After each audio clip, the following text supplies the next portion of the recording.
when you talk to the CEOs behind the scenes, they're like, if I don't do this, two things happen. One is I get fired. I have my growth targets. And the second is, because it's a system, if I stop doing it, someone else will just take my place. Being a barista in the morning was both the highest skill element of Leon, because you had to serve really good coffee really fast, and also the most stressful because you've got a queue of people waiting for you.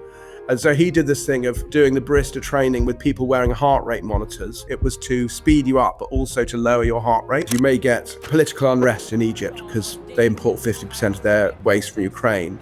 You'll get farmers in the UK planting more wheat because it's a high price for the next year. Chemicals companies or gene companies, as that increases, developing forms of drought-resistant wheat. So all of these things, the prices, how we consume, they're all interconnected.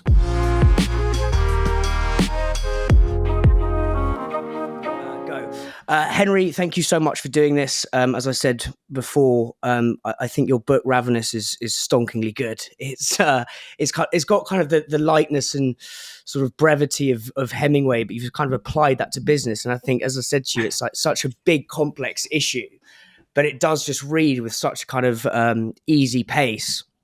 And you're talking about these massive ideas. I'm like, it's just that sort of brutal simplicity of thought that I know you've applied to your writing, and it really, really comes through. So thank you. I'm very grateful and very excited. Right, it's incredibly flattering of you. Funnily enough, we wrote it for my son. We thought if we couldn't get my son George, who was 14 at the time, to understand it, then it probably meant we didn't understand it ourselves. And we came in on the tube this morning together, and he was reading Hemingway. I'm not sure. I think so weird. He's now 16. I think he would probably say, I'm not sure he would agree with the comparison, but he did read it. What Hemingway was he reading? What book? A collection of short stories. Right. Yeah. Yeah, because I mean, I do think with business books there's the curse of complexity, and it's like it's so easy to take a complex issue and add lots of sort of complex words, in sort of traditional kind of papers you read at university and stuff. They have all this complicated, kind of discombobulatingly cute, confusing words, and it makes it even more complicated. And I think you've just sliced through it with just like, keep it simple, keep it simple. Well, my wife, who wrote it with me, Jemima Lewis, we worked together on the food strategy. Well, actually, she edited the food strategy, and there was so much stuff that we read that was just incredibly hard to unpick, and because it was so written in such a complex way, and often when you unpicked it kind of didn't say very much, or actually maybe you thought they didn't really understand what they were saying themselves, and that was hidden because of the language. And my wife, she once said that she thinks it's rude to write in a confusing way. It's rude. It really is. You shouldn't expect someone to have to decipher your book. So I'm really glad that you thought that. Well, but also I love the way you framed it, as in terms of we're going to write this thing for our 14-year-old son to understand it. I did a podcast, I don't know if you know Giles Brooke the other day, and we were talking a lot about how brands can exit and stuff. And I was just saying, look, pretend I'm a 3-year-old. Like, I'm going to ask some really dumb questions here, but I think it's the only way to get to that simplicity of thought and the sort of the brutal truths. One thing I want to start with is the word system. And I think you cover it. We have to sort of understand the system, so then we can really get into the weeds of how we can begin to change the system. But I think one of the things you say in the book, which is really good, is like a lot of us don't even realize we're in a system. And I think that's just a really nuanced point. And I think I was speaking to Seth Godin the other day, who's written a book about his new book, Strategy, is all about how you've got to understand the system to know how to change the system. And his two things are like, like the solar system is a system. The analogy he uses, we don't even realize we're in it, but we are. And the other system is kitchens. And I know you worked under, is it Chef Bruno Lube? Bruno Lube at the Four Seasons. And I think a kitchen is a system. And Rory Sutherland says the best MBA is a kitchen porter, because a kitchen porter allows you to see the full system kind of see the kitchen and all its moving parts, the link between the almost be that sort of middleman between the dining room and the kitchen. Whereas if you're sort of siloed in sauce, if you're just on the sauces, you just see that section. He goes, a kitchen's a great way to understand how everything interlinks and moves. And in your book, there's that diagram which sort of shows the food system, and it is just like, fuck, like it's so confusing. So confusing.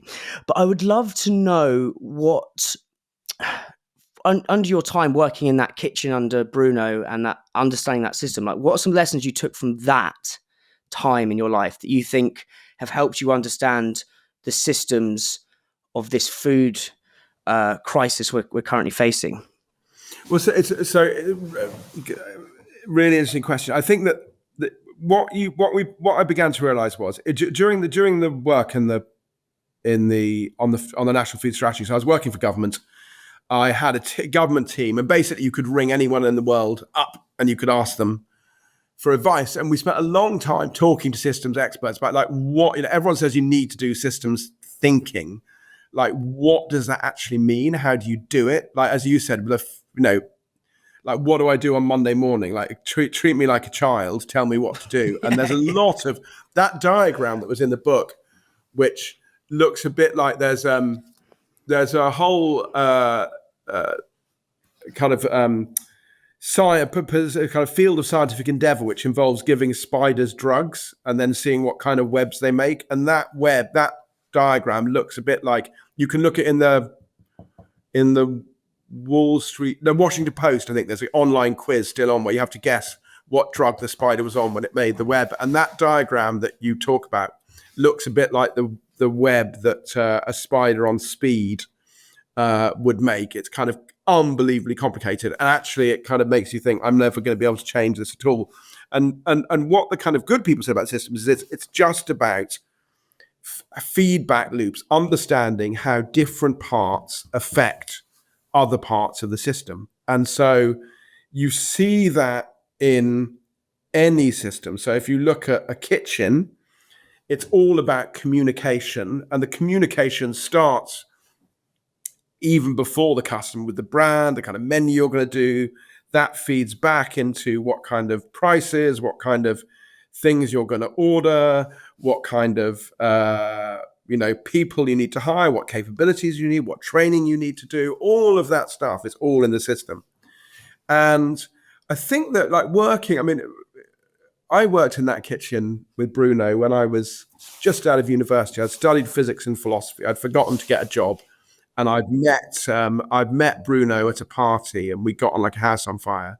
And actually, while I was doing my finals, I used to go up and do shifts in the kitchen just for fun. And he offered me a job. And really, what was revealed to me in that was, in a microcosm, all of the effort that goes into creating a kind of wonderful place of food for someone. And I remember I worked New Year's Eve, and we had done this tasting menu, and it would be, I'd been making things like I had to make these mini moussakas, which involved a little metal cylinder, and you cut a bit of aubergine and fried it, and you put that in the bottom of the cylinder. You made a whole load of mince, which was perfectly seasoned with onion and garlic and coriander and a bit of cinnamon and some cumin. And then you put round the side of the cylinder, you put a courgette that you'd just gently poached as the outside. You put the mince inside that. You put some garlic cream, which had taken another, which had boiled down, reduced cream, double cream with garlic, blitzed it up, put that on top, grilled it, served it as just one element on the main course of this dish, which also had lamb chops. And I was just making that one element. And I remember going out, we kind of popped our head round at about when we were at 4 courses down into the dining room, and looked at it, and everyone was completely smashed, and no one was eating the food that we'd spent the best part of 2 days making. That's so funny. But it did kind of make me realize how much goes into the production of food right from the ordering, because you start the day, you end the night looking through the fridge and ordering for the next day.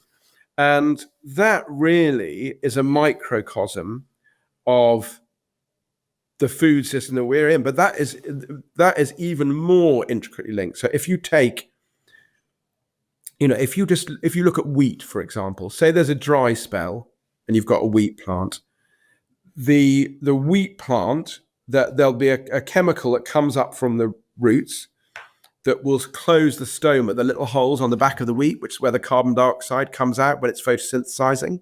And it does that because it can't afford to lose water. It stops the growth of the plant. That's why in drought conditions, the plant stops growing. That means you'll have a lower harvest. That means the price of wheat will go up. That means that you'll get potentially, that will then exhibit itself in the world in all sorts of ways. You may get political unrest in Egypt because they import 50% of their waste from Ukraine. You'll get farmers in the UK planting more wheat because it's a high price for the next year. You'll get chemicals companies or gene companies, as that increases, developing forms of drought-resistant wheat. So all of these things, the prices, how we consume, they're all interconnected. And really the job that we were trying to do in the food strategy around was to say, okay, it's all connected, but what are the big things? Like, what are the really fundamental things that need to change? And that is when you kind of work on the simplification. Like, yes, there are all these feedback loops. Which are the dominant ones that are misfiring to cause the harms that the food system causes, and how do we fix those? The feedback loop. Let's just again, I'm going to be a 3-year-old here, but you said there was a kind of a link between your time in Bruno and there's similar or analogous feedback loops to the kitchen and to the food strategy. Can we just define what those feedback loops are? Because I think there's positive ones and there's because I think I remember there are different kind of feedback loops, and I'll pick the two that are going particularly badly wrong. So a feedback loop is literally just a bit of information. So, for example, if someone orders lots of the lamb dish in a restaurant, then there's less lamb in the fridge at the end of the night. And the feedback loop is then I order more lamb from the butcher for the next morning. So it's literally just a communication. But there are different forms of feedback loop. And one is called an escalating feedback loop. And that is when the feedback loop causes an arms race. So for example, if you and me are having an argument and I talk a bit louder, you talk a bit louder so you can be heard, I talk louder, you talk louder, and we start yelling at each other. That is known as an escalating feedback loop. It's a reinforcing feedback loop. And it leads to runaway systems. And the runaway systems. So it leads to like runaway. So for example, a nuclear bomb, that's also an escalating feedback loop. Like the more particles that split, the more particles hit other particles, which cause them to split, and you get a nuclear explosion. It's when the feedback loop just accelerates the current behavior. There's one in the food system that is going wrong, that it basically explains why the food system is the biggest cause of avoidable ill health globally and causes £100 billion of damage in the UK every year. And that is what we call the junk food cycle. So that is simply the fact that it's a feedback loop, interestingly, between our evolved appetite. So our appetite that evolved is a very ancient system. It's controlled by the amygdala. The amygdala in your brain evolved before we split from lugworms, which are those little blighters that exist in mud all around the UK coast. So it's very ancient. It drives our fundamental behavior. And that appetite evolved in a time of calorie scarceness. And so if we get food that is high in salt, sugar, and fat, it tastes delicious. That's why, we are, if you come across a beehive, you are incentivized to really do some quite risky things to try and get it, because it's a really rare source of calories that in a calorie You know, in a calorie short world, you want. So there are certain kinds of food that we think are absolutely delicious. When they have certain characteristics, that they're soft, they're low in insoluble fiber, they fill us up less quickly. And so we eat more of those foods. So we are, if we are presented with a trifle or with kale, a bowl of kale, we'll eat more of the trifle because of our evolved appetite. Yeah. It fills us up less quickly. It's more delicious. We should expend our effort hunting down the trifle rather than hunting down the kale. Now, the feedback loop here is that food companies then, as they begin, as the food production becomes a big industry in the late 60s, early 70s, they notice that there are certain kinds of foods that are easier to sell, that if they market them, people respond more to that marketing, that if they do bog-offs on them, buy one, get one free, people are more likely to get the bog-offs on them. And those foods are the foods that share the characteristic I've just described. So what do, those companies? They develop more of those foods. They market them more. They find ways of making them even more appealing to our ancient evolved appetite. And that then sends a signal to us, and we eat more of those foods. And as we eat more of those foods, we send a feedback loop to the company that incentivizes them to spend more money developing those foods. And this carries on. We eat more, they spend more, we eat more, they spend more, and we get sick. That is a classic reinforcing, escalating feedback loop. And it has taken over the food system completely. So if you look at the portfolios of the top 15 or so fast-moving consumer goods companies, 85% of those products are deemed too unhealthy to market to children. So this stuff, that feedback loop, has completely dominated the food system. And so if you're thinking about health and how do we create a food system that restores our health rather than damages it, you have to think, well, how am I going to break that feedback loop? That fundamentally is what you think. So if you're thinking about interventions and you say, well, what we need to do is we need to educate people. And you say, well, hold on a second. People know what they should be eating, actually, pretty much. Is educating people going to break that feedback loop? Well, actually, if you're educating them to cook, if you're giving them skills, you are enabling them to produce foods that are delicious that don't have that effect, but that's quite tangential. So we argue that actually you need to do one of two things there. You either need to change the commercial incentives of the companies, or you need to change your ancient evolved appetite. Now, the first of those, you can think of ways of doing that. You can restrict advertising, you can put in sugary drinks, taxes, etc. But interestingly, over the last 5 years, it might be that we do it the other way. So we now have these appetite suppressing drugs that are fundamentally changing the way that our appetite works. And so that is what we meant by a system, which is it's made up of feedback loops. And then how do you work out how to fix it? You work out what the dominant feedback loops are, and then you think about how you address those.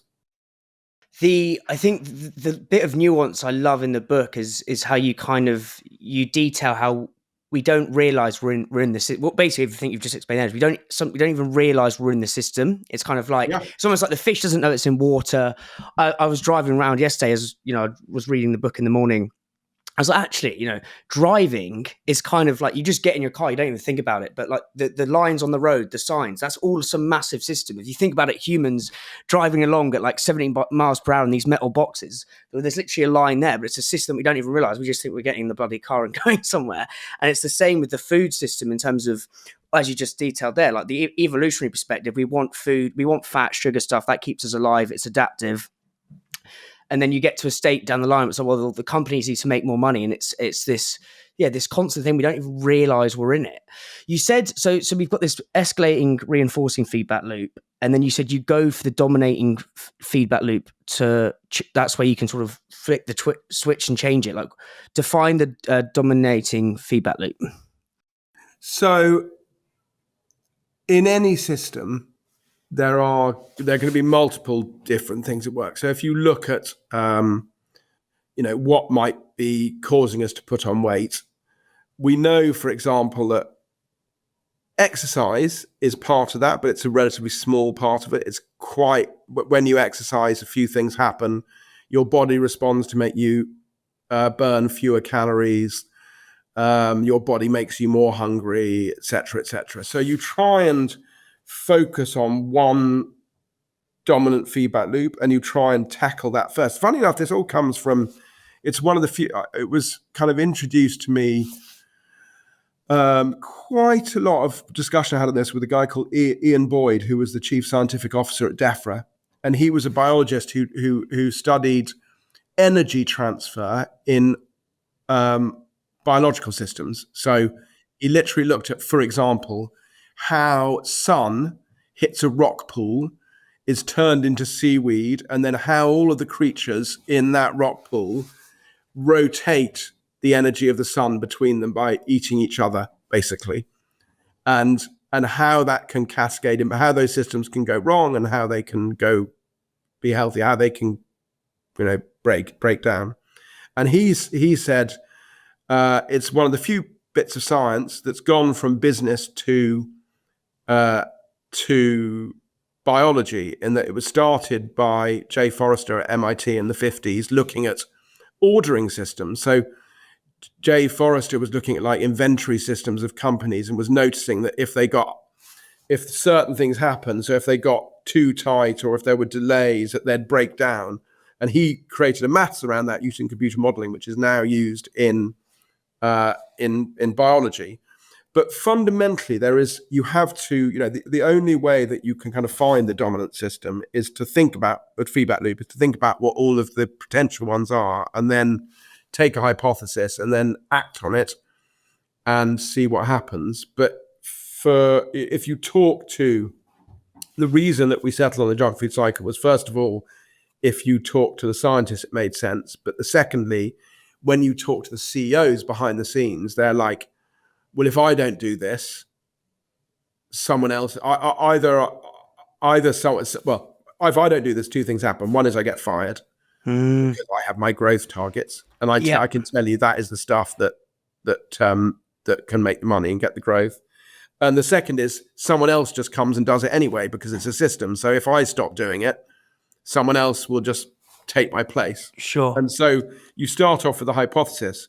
To give the example, the other big, again, dominant feedback loop that's going wrong in the food system is on the environment.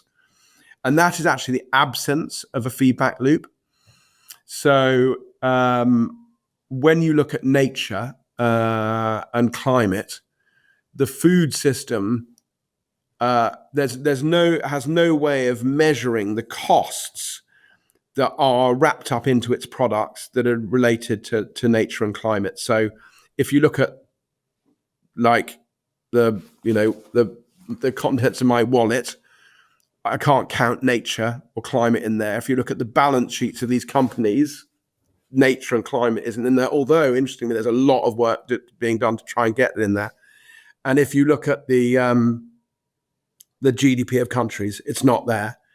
And Partha Dasgupta, the economist, in his economics of biodiversity, pointed out that we shouldn't be surprised if there is no feedback loop to show you as a company to cost the nature that you are mining to produce your food.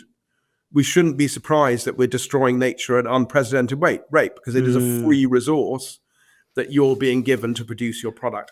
Is that the invisibility of nature? Yeah, he called it the invisibility of nature. So he said, he actually said it's worse now. He said we pay companies $500 billion a year in subsidies to destroy nature. So of course you are, you're destroying nature at a great rate. And there, actually, with that there are both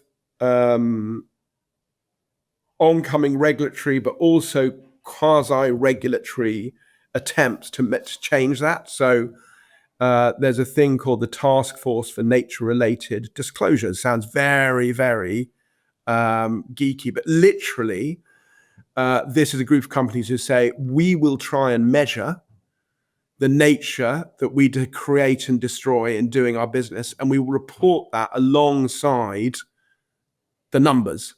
And we will say that has to be zero. We cannot be destroying numbers to create profit. And at that point, if you could do that, then theoretically that problem should go away. Now, in the end, you'll need government regulation because someone else will just come along who's less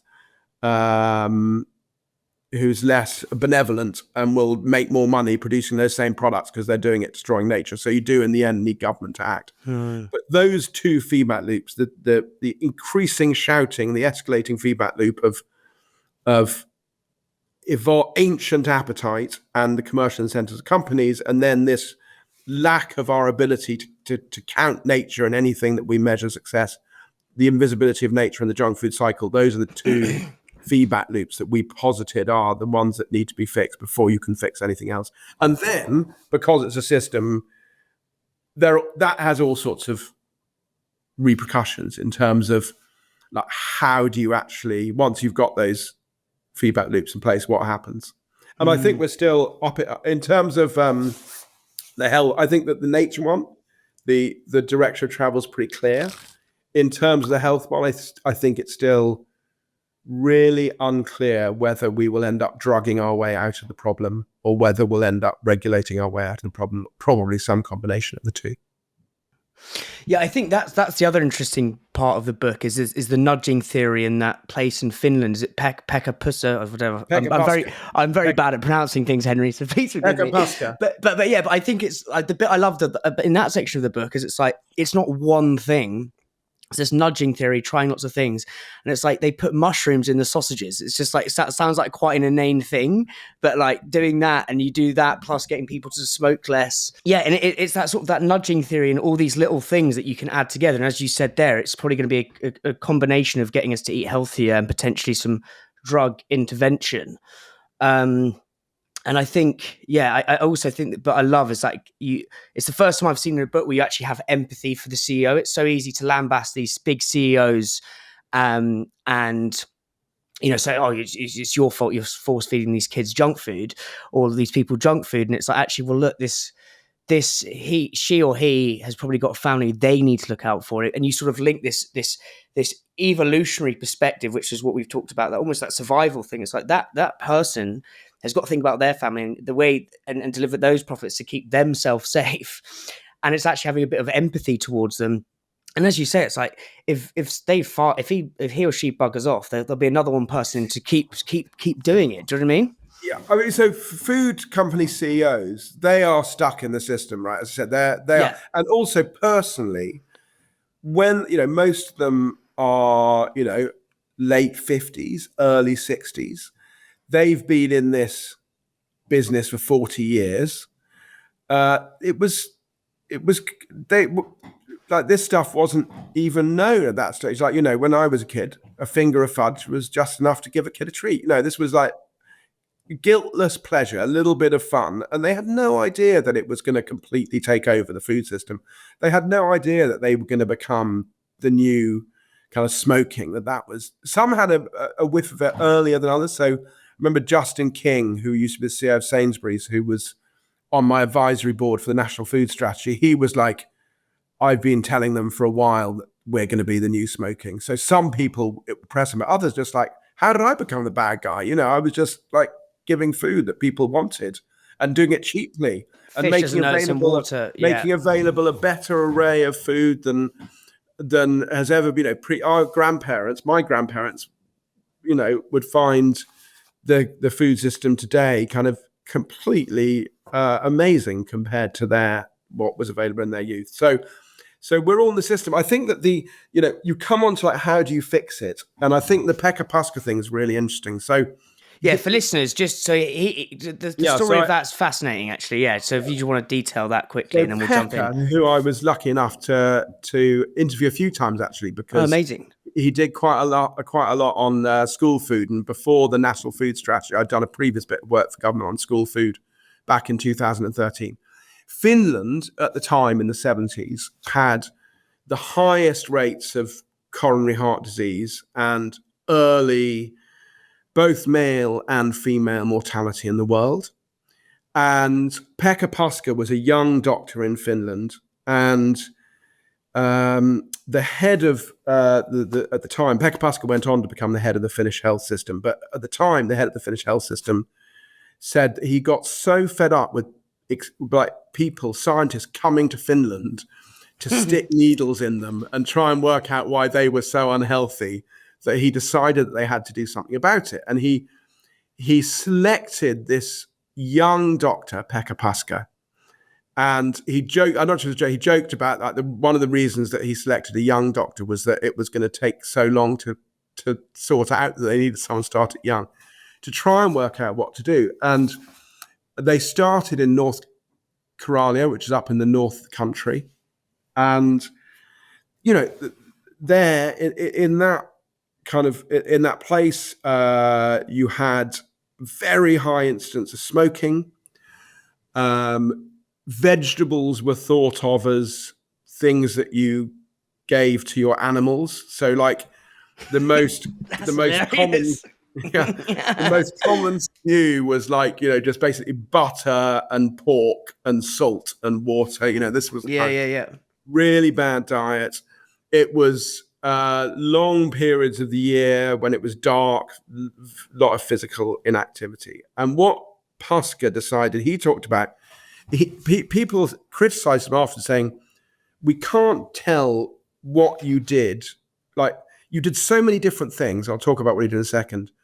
That we can't tell what worked because you can't isolate them and get evidence on each one. And he was like, that is completely to misunderstand the system. If I had done that, first of all, you probably wouldn't have got change, because you need to hit the system from all angles, to get it to change. And secondly, we'd still be here today. We wouldn't have time to do all of those things.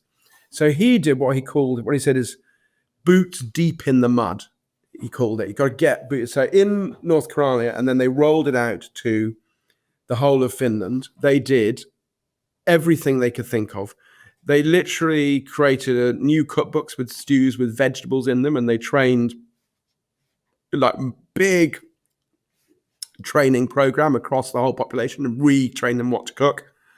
They, as you said, they took salt out of sausages and put less fat and mushrooms in. They actually turned out to be more popular than the other sausages. They created a cooperative that took berries in the summer and froze them so people could eat berries during the winter. They lit snow paths so people could exercise more. They gave older people snowshoes so they could get out. They even created a television show where villages would compete against each other, like X Factor, but with villages for who could be the healthiest. And it was the most watched, at its peak, it was the most watched TV show for Finnish men. So they did all of this stuff, and as a result, they managed to get their coronary heart rate diseases way, way down. And it's one of the few really successful public health interventions. And so, the argument that we used in terms of intervention is you've got this broken feedback loop. You genuinely don't know how the system is going to respond to intervention, because the system fights back against interventions. And so you have to hit it hard from multiple directions to get it to shift. And so, it's fascinating, linking this back almost back to where we started about a restaurant being a system and that sort of nudging theory. I interviewed Osh and Rogers, I don't know, have you been to the Devonshire? Yeah, I know Osh.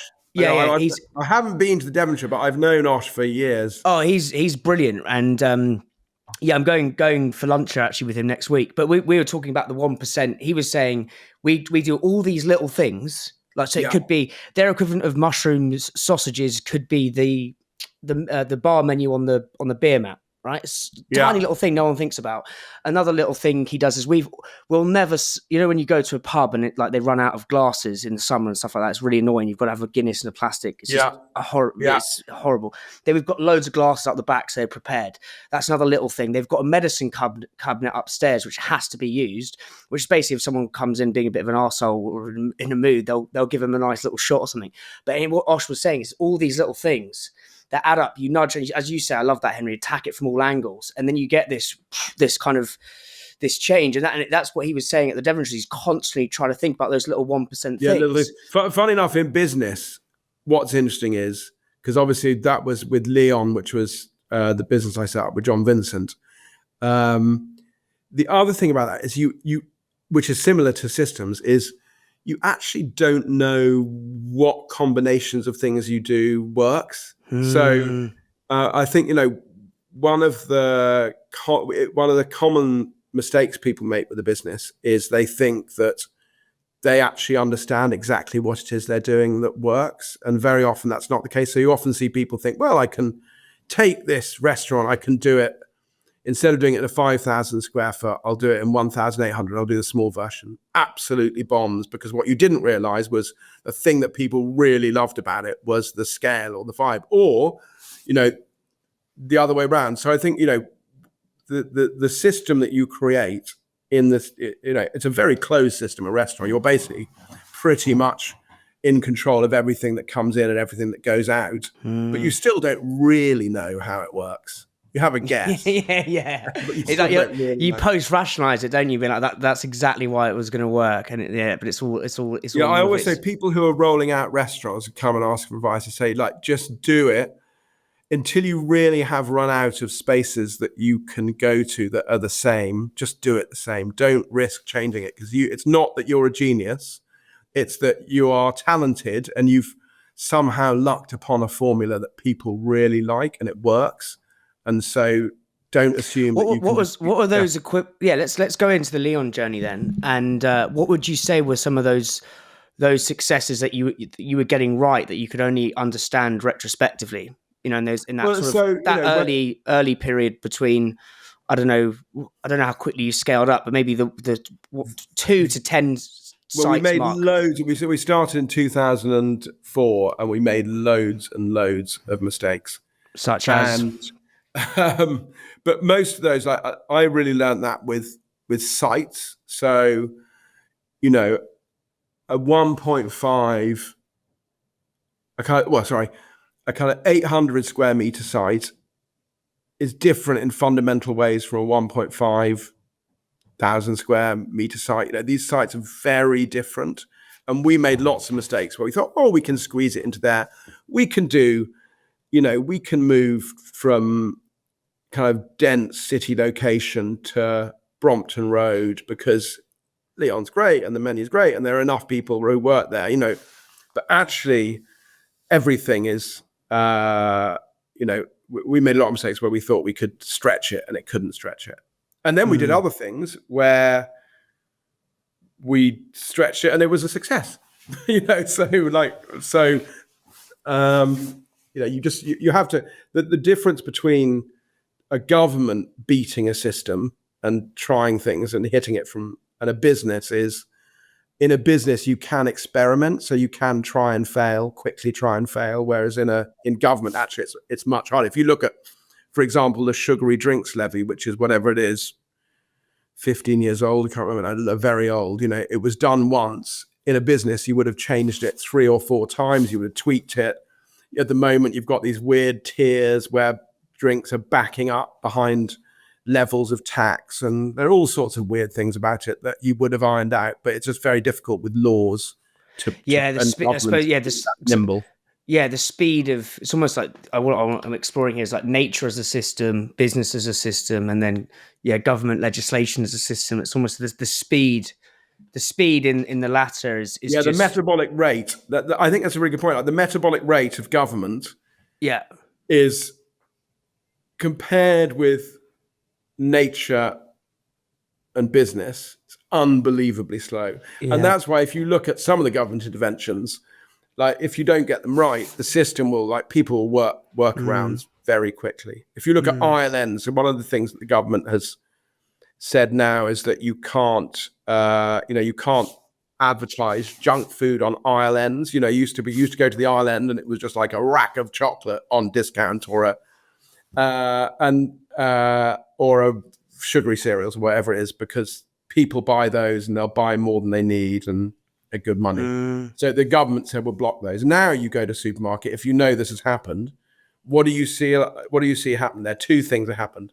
The islands are full of booze, because that's the other thing. That's the other thing that you do. That's an escalating feedback loop, right? That's like, is that what that is? You're just sort of shoving one thing. That's just like what other products have the same characteristics of there's a thing called the consumability effect, consumption effect, that young marketeers are taught, which is there are certain products that if they're on discount, you buy more of them thinking you're going to save them up, and therefore you'll save yourself money, but actually you're kidding yourself, and when you get them home you eat them quicker. And chocolate, sugary breakfast cereal and booze all have a high consumption. I did that last night. I was at my mate's in Clapham and I went to get to Sainsbury's just to get a little cheeky thing of chocolate buttons, dairy milk buttons. They're my favourite chocolate. And then next thing I know, I'm walking back with one of those big share bags and I've decimated the whole thing like a ravenous hurricane in about 2 minutes. And it's just like, it's once I've got them, but the whole point was to share them. And that consumption expansion, or the more you've got in the fridge, if I've got 12 Diet Cokes. It only works for certain products. So that doesn't happen for Kale. With Kale. Yeah. Unless you're a sort of Lululemon yogi, then you probably are. So the other thing, by the way, you'll notice with this island, if you go and look around a supermarket, is that people have now created in-aisle ILNs. So there are these displays in the aisle that are kind of blocked off, almost with like flashing lights around them. So they've created the same effect, but just not at the island. It's mad. That's the system responding. What you said there, the metabolic rate of nature, business, and government is that. I thought that was fascinating. I want to kind of try and thread the needle between nature and business, because I do think they are they're similar. And I asked this to Guy at Riverford the other week. We talked about this at length about similarities of nature and business. And you said there about like the mistakes at the beginning, like you need those mistakes. They're evolutionary, they're adaptive. That's what makes you stronger. Those little mistakes you sort of course correct. I'd love to know, like, what are the similarities between nature and everything you've learned about that and business in your time at Leon? What are some of those parallels, do you think? It's a really good question. Well, I mean, fun enough, I was talking to my co-founder Omar Habal in Bramble, which is the business I'm setting up at the moment, and he had seen he'd sent me an Elon Musk talking about starting up a business, and basically Musk had said that starting up a business was a bit like looking into the abyss while chewing glass.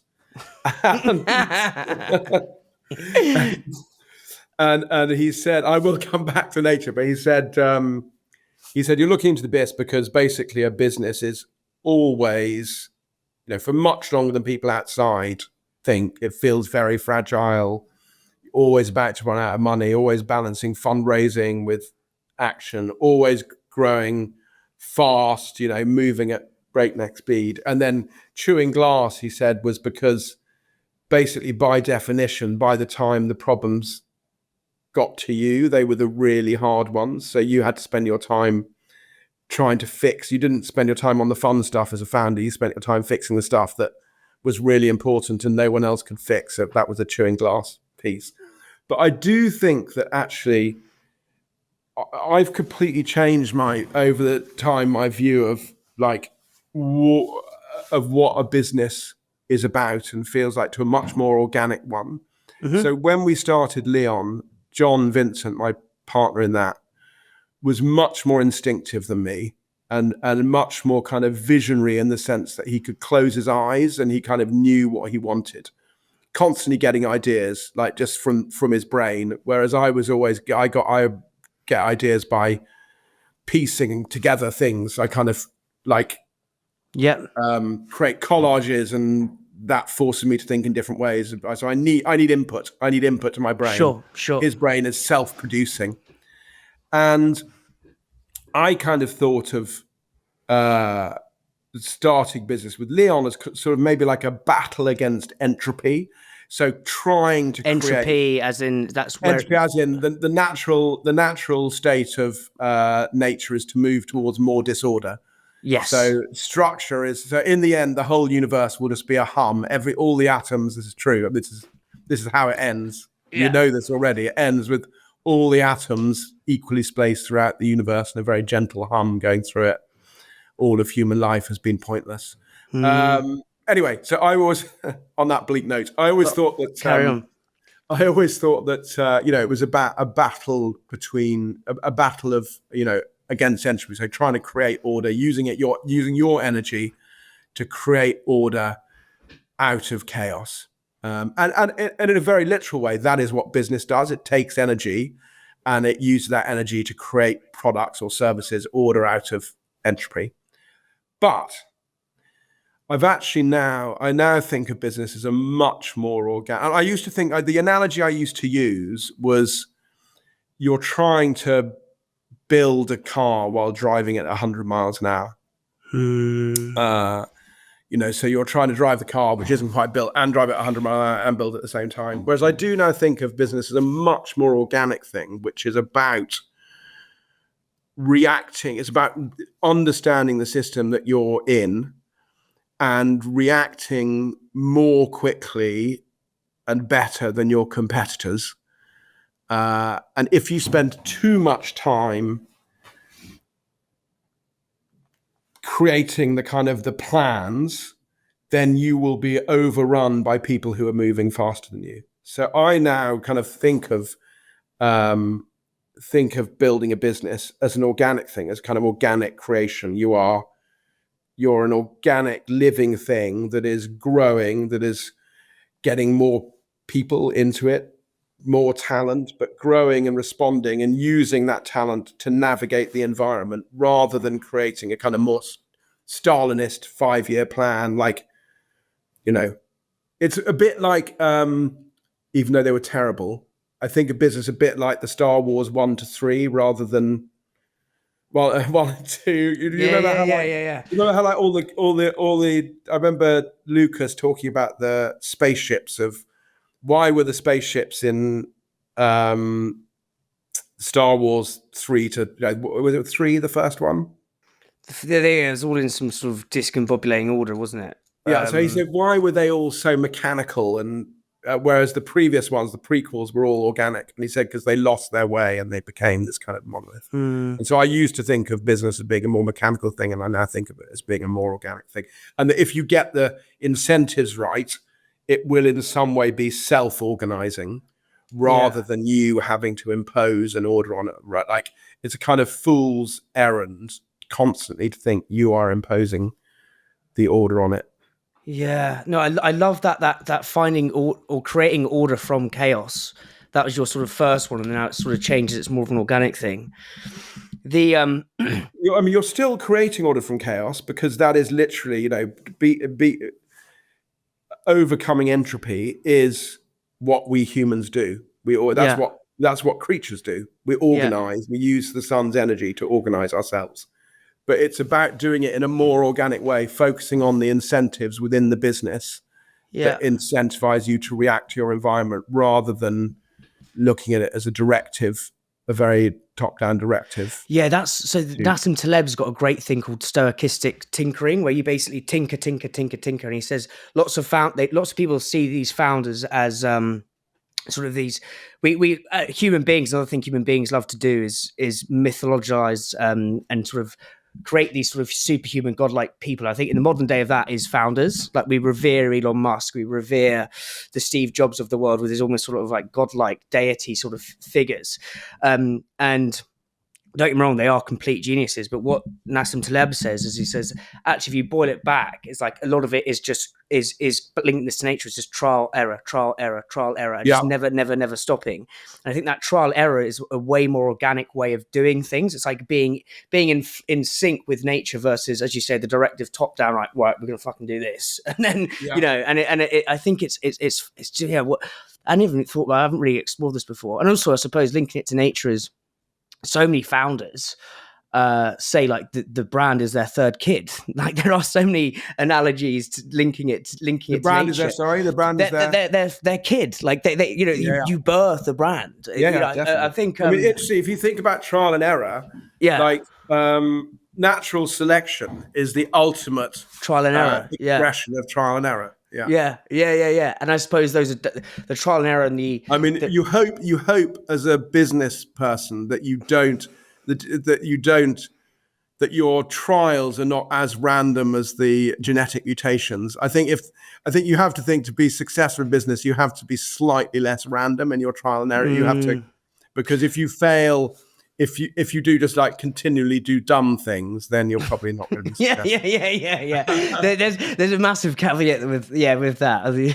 Because you could get a load of people just trying absolutely insane things. It's always all under the guise of trial and error, but but you don't. I do think it's what you do not know. Systems thinking. You do not know what is going to happen when you try something, when you act upon a system, and so trial and error in the end, in some form, is the only way of getting that feedback. You get that upshot of serendipity, which is what stochastic tinkering is you get that he almost says it's too rigid having a map. Let's go into sort of Leon with this then. So what were some of those things that were kind of those small bets you were placing, those small trials, which then led to kind of big serendipitous upsides that you weren't expecting, that you could only kind of rationalize retrospectively? Well, so I mean, there were some huge ones with Leon that were like, some of them might seem obvious. I'll give you two examples. When we started, the question always with Leon, the Leon brand, was we were trying to do what we called internally McDonald's in heaven, fast food in heaven. Like, so we wanted it to be fast food. We wanted it to have a lot of the visual signatures of fast food, but then we wanted to be completely different. So, if you get a fast food system and put good stuff in the one end, can you get good stuff coming out the other end? And there were always debates about where that line was drawn. And initially we had thought that the photographs of food, businesses with photographs of food always served bad food. So you didn't want to have photographs like fast food. So we had word menu boards. And word menu boards. Not like written. Written. Yeah. Aioli wrap, chili wrap. Yeah. We then decided to trial some photos to see how that, because we got what we called was we had this kind of thing of, we called it the Carnaby stare, because our first restaurant was in Carnaby Street, and it was some poor customer looking at these words, who'd kind of panic in their eyes as a Leon regular behind them was kind of tapping their watch impatiently for them to make their mind up. And we kind of thought, well, maybe that's not the best mind state for a customer to be in when they're at your restaurant. And so we tried photographs with an amazing photographer, Jason Lowe, who did all of Mark Hicks's photos, and like really brilliant food photographer. So you got this kind of.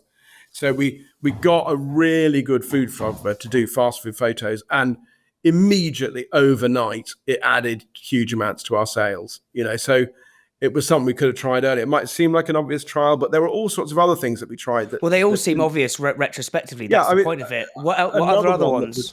Another one that was a disaster was taking the main box used to be rice and a stew and a topper and some slaw, and we tried to take the slaw out at one point in a way, and it was a disaster. It made the portion, even though it wasn't, look really small, and so like we stopped that pretty quickly.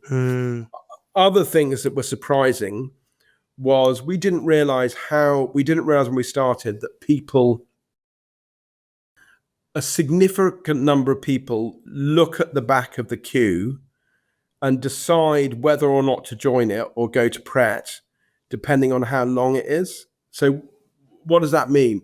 It means that if you added a till, which we did, we managed to fit in. We had 4 tills at Carnaby Street. We managed to fit in a 5th till. And immediately, we thought we were managing the queues pretty quickly. There were, everyone was getting fed within a minute and a half. We used to measure it.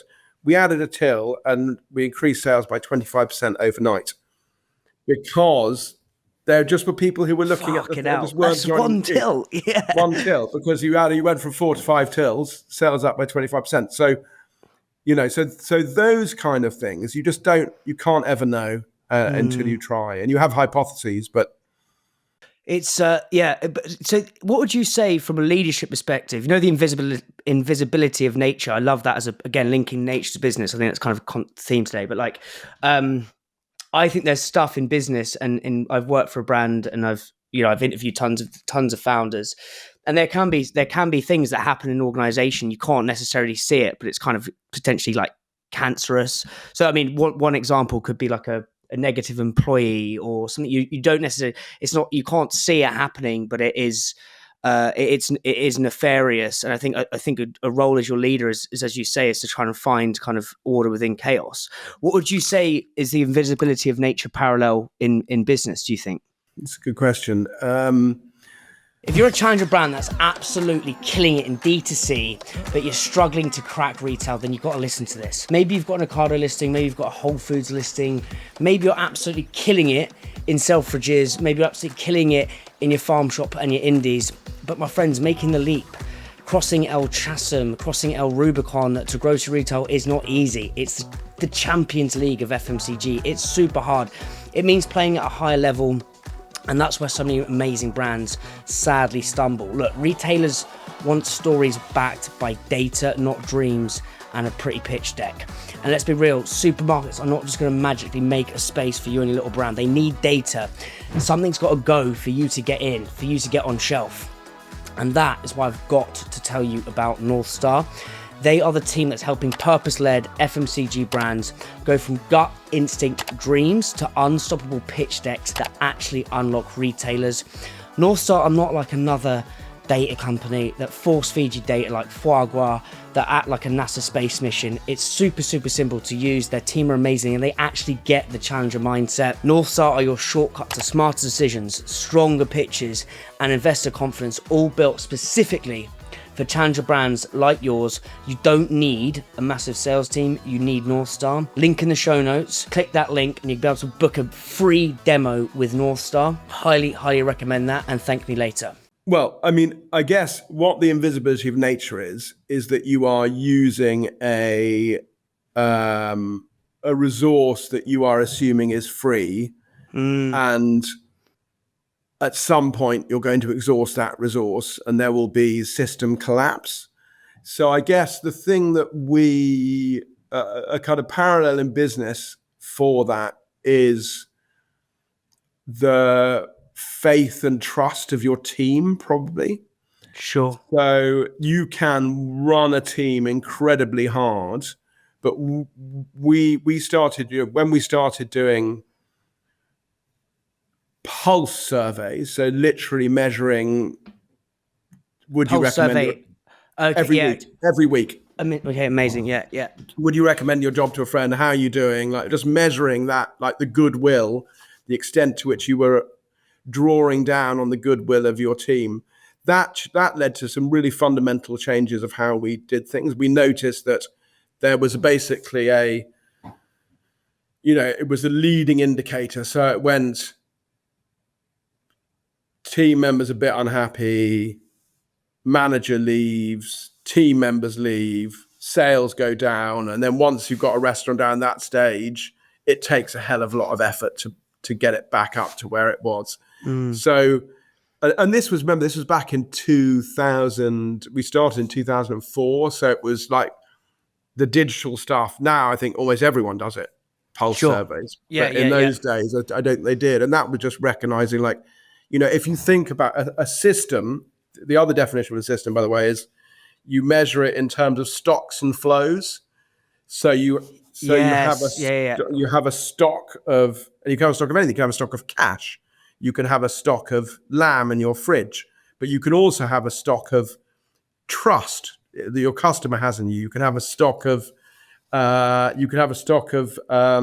goodwill that your staff will have in you. And anything you do within the system, the feedback loops, will change the way stocks and flows happen. So, for example, if I sell lots of lamb, I get a flow of lamb from me to the customer. There's a flow of money back from the customer to me, and my stock of lamb goes down and my stock of money goes up. But that can also exist for intangibles. So, for example, if I, over the Christmas period, are taking a lot of money, as well as my stock of lamb going down and needing to be replenished, unnoticed, my stock of goodwill in my team, the cost of some of that money coming in, will be my stock of goodwill in the team going down. And if you don't spot that there's that cost being borne on that money, then you build long-term problems for yourself. And that is the invisibility of nature. Yes. The fact that globally we are eroding the stock of nature, which at some point will come back to bite us, because again, as Partha Gupta in his economics of diversity argued, the whole economic system is inside nature, not outside it. It is supported. Nature offers business the energy, the air, the water, the pollination, all the things that business needs to survive. It can't get without nature. Yeah, it's mad. It's I loved that is just a beautiful phrase. Like, you've got a stock of trust, and I think that's the intangible, that's the invisible thing, and it's like that can erode like that, one thing, and it goes peak tong, and like you're up shit creek without a paddle, quite literally. And I think it's although generally, to be honest, it's not that it can go like that. It's that you haven't been aware that you've been gradually eroding it, and then some trigger event. So if you have a very high stock of goodwill or trust, the trigger event that ends eroding it is it needs to be much more powerful than if the stock is low. So if you're known to be a scumbag and everyone thinks you're a bit of a scumbag, and then it comes in the news that you've done something bad, then you can find yourself quite quickly cancelled. Whereas if everyone who's interacted with you over time thinks you've been really great, and something comes out in the media that's bad, people give you the benefit of the doubt. So I think so gradually, then suddenly, isn't it? Is that, I think, Hemingway? Exactly. Is that Hemingway? That is Hemingway. Yeah. That's Hemingway. Gradually, so then suddenly. You become bankrupt. Yeah, bankrupt gradually, then suddenly, and probably for me, like, how do you get fat? And it'll be like after Christmas, gradually, then suddenly. Before I know it, I've had quite a few booze ups, and it's like back to cutting it all back. The line I loved in your book, and it kind of, one of my favorite authors is Murakami, the Japanese author, and he'll often say, like, he'll have his protagonist who's super depressed and will just go and make an omelette or something like that. And I love the bit in the book where you say, like, sometimes I'm so stressed I just make pickled onion and Monster Munch sandwiches, which is an extraordinary crisp, I must say. But it's I haven't done that for a while. I loved what I loved about it for two things. One, it made it's so easy when you're talking about complex issues like this to come at it from a sort of a high status, I'm better than you position. And I think that one line made Henry appeal human, but made really added human to it. And also, it's like we all do that. Like, we can all try and be good, but sometimes things can be so stressful that we do just want to go and decimate a packet of hobnobs. We do want to go and decimate a Big Mac, and I love that bit. But I'd love to know. I can't do hobnobs, too sweet. I can't do Big really? Mac, too soft. I can't do anything I could eat with my gum. What is your most heinous thing you will do? I think it's scampi knickknacks, whatever they were called. They're pretty. Do you remember knickknacks? Yeah. But it's really, it's basically the very strongly flavored, savory, salty crisp. What about what chocolate would you go mess with? I'm not a sweet tooth person. It's more the savoury snacks. It's like, what about a frazzle sandwich? If you frazzle two, no, a quavers, yeah, on a train, a quavers and a can of Stella is like, that's like, and that should only be eaten on a train. A can of Stella. The word. No, I remember I once saw someone having a wasabi katsu curry on the tube, and I was like, this is heinous. Like the whole curry, the whole carriage stunk of katsu curry. But yeah, I'd love to know, like, what has been the hardest day or the hardest moment, and what were your thoughts as you were making your sort of pickled Monster Munch sandwich? Like, what were the thoughts going through your head? What was the problem? And then how did you solve that problem? So Leon, there were just like countless moments. That was like 10. We opened Leon in July 2004, and we sold it in July 2021. So it was almost a 20-year journey. And it was the first, a couple of things. It was both of us, it was the first business we'd started. So we didn't really know what we were doing. We'd left jobs that were pretty well paid. And I certainly couldn't, when the things were pretty bad, I couldn't really think what I would do next if it all went tits up. So that was quite stressful. But there were, I think that when you're running a business, the fun, there's the kind of, I would say there are 3 different kinds of stressful stress on you. There is the ongoing grind of the fact that the business is always by definition, behind your vision of what it should be. So you're always living in a place where you have a vision of how good it can be, and you're not there because you're never there. And that is quite kind of, and so when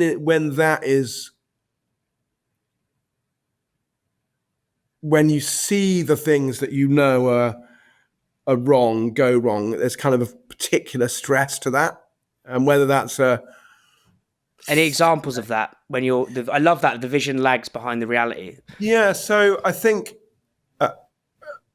really like everything from, it normally comes through when customers complain about things are wrong, like the portioning on this is too small, but you haven't managed to get the price right to change it, or they got a delay of serving this dish, and it's because you made that dish too complicated, and the ways in which it can go wrong. So that is the kind of ongoing frustration day to day. And then there are the kind of existential moments, and I think there are 2 kinds of those. There are self-created existential moments, and that's basically when you're set up in business running out of money. So when you have a round when you haven't delivered against your plan, and you're trying to ask investors for more money against a vision of the future, but you haven't delivered on the vision of the future you gave in the past. That is an experience that pretty much every CEO of a business startup will have gone through, probably multiple times. And you are then living you're living in a world where you believe it, but obviously there's some self-doubt, but you can't let that self-doubt show externally. And that is just a very intense period of time. It really helps having a business partner to laugh about it, because it's so intense. The idea that, because that's the eating glass bit, isn't it? That's you're eating glass, that's not monster into the abyss and eating glass at the same. That's not eating a Monster Munch sarnie. You're eating glass. Funny enough, Musk said, I've got a pretty high pain threshold. You have to have quite a high pain tolerance. And I think probably one of the good things that's happened is that over time, your pain tolerance goes up, because you can't possibly continue to produce the amount of cortisol and stress that you do when you're a youngster, because you just see how often these things happen and you deal with them. But then the other thing that I actually find rather exhilarating is when you are faced with existential problems and it's not your fault. Such as? So if you look at COVID, for example, and if you look at how hospitality responded to COVID, I think there were a lot of people who found it quite freeing. So I remember saying to one of the businesses that I was on the board of at the time, so like, our job is basically to run out of money after everyone else. Because if we run out of money last, there was nothing we could do. Like if the whole of the sector has gone down and we're the last, so what? And it enabled this level of ingenuity and innovation in the hospitality sector that is just complete, because everyone's so scared of doing those experiments when you don't have that existential threat. So suddenly you had business, Rockfish, for example, that I'm on the board of, a really wonderful seafood business in the Southwest run by Mitch Tonks.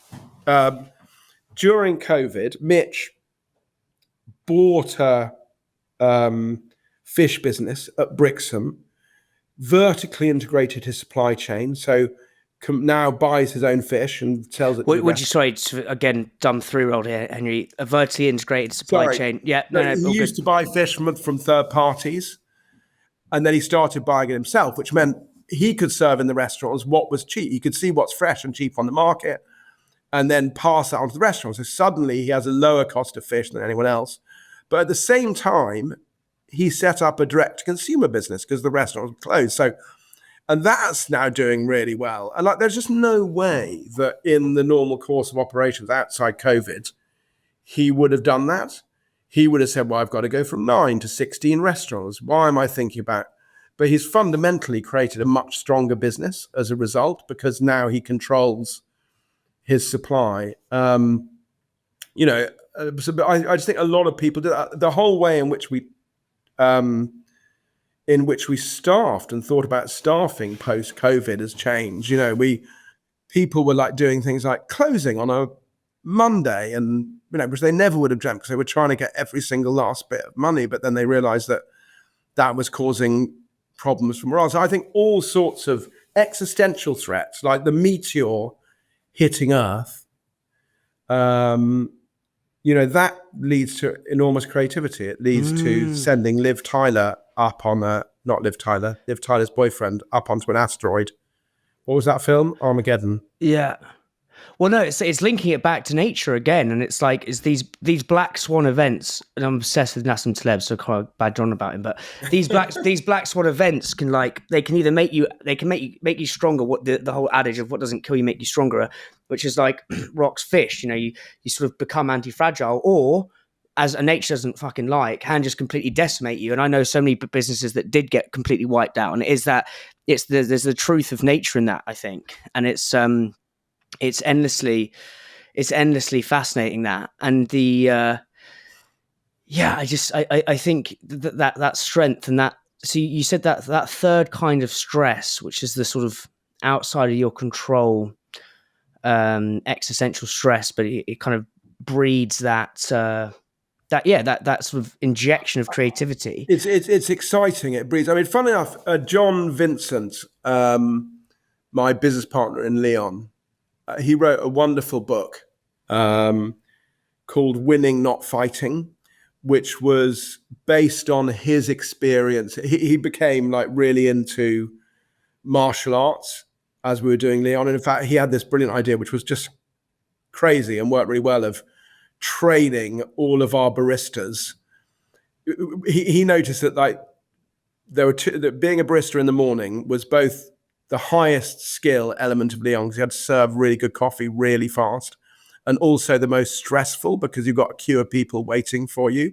And so he did this thing of doing the barista training with people wearing heart rate monitors. And the objective of the training was to do two things. It was to speed you up, but also to lower your heart rate, so you had a more pleasant time doing it. And he used martial arts to do this. And he wrote this book, Winning, Not Fighting, which was about the principle of like not having to run into every fight that you needed to get into. But one of the principles of Winning, Not Fighting, which I think is great, is expect to get punched in the face. So if you're in business, you are going to get punched in the face by your competition, so you have to use that to create a positive feedback loop rather than be, oh my God, now it's another thing. And I think that somehow those punches in the face from external, unforeseen, unpredictable events can be very energizing. What are the to the right, to the right, to the right. To the right degree. Yeah. It's otherwise it's like putting it's not for everyone. Yeah, it's like putting otherwise it's like putting a 2-year-old versus bloody Khabib or someone like that in UFC terms, which is just crazy. What other things did John Vincent teach you? These nuanced. I love the idea of martial arts and business. I really believe I love learning at the cross section of things. I think everything is intertwined. So the unexpected punch in the face. Be expected to be punched in the face. Is anything else kind of the other interesting? one, winning, not fighting, was a really good one. So I have a very kind of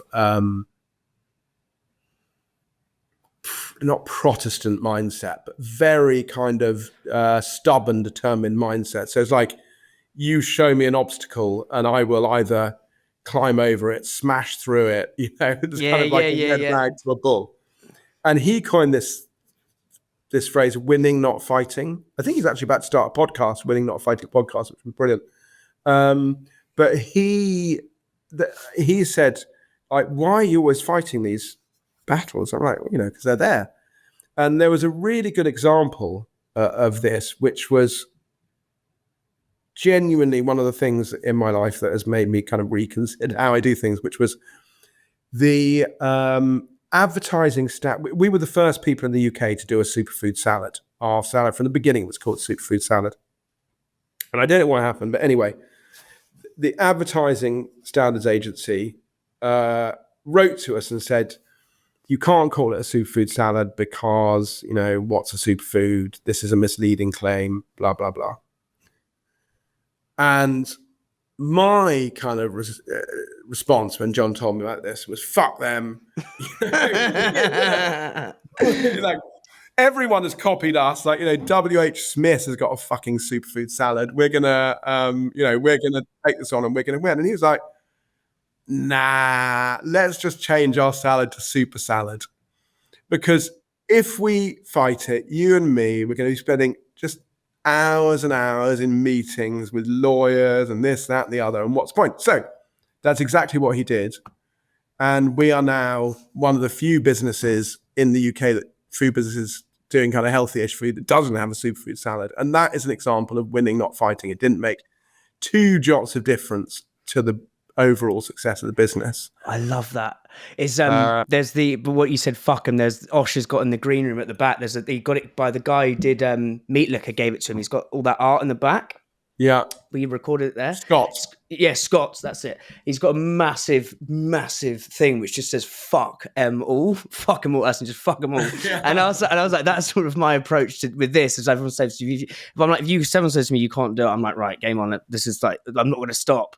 But I probably need to apply some more winning, not fighting, because fighting is my sort of default mode of operandi. And it's like, and it means that you can save up your energy for the fights that really matter. What are other examples of like where you've gone in like, let's fight, and John sort of said, let's just win this, mate. Let's like, we don't need to be so sort of aggressive, and because I think you're so right. It's like fighting can cause, and it's almost like the metabolic in your rate in your head going fucking crazy. It's like, I need to do this. It's like, chill out. Yeah, I'm trying to think off the top of my head. Something will probably come to me. Can't think of it at the moment. We'll come back to that. I want to talk about chefs in school, and I really believe, I think there's lessons you can get from cooking that kids just can't get from physics or can't get from the sort of the standard lessons. I'd love to know, again, sort of linking cooking now to business. Like, what do you think are some of the lessons kids would get from learning to cook that would set them up for success, whether that's, running their own business or becoming a CEO? What would you say are some of those kind of those lessons, do you think? Well, I think that actually the reason for helping kids learn to cook, is primarily one of pleasure.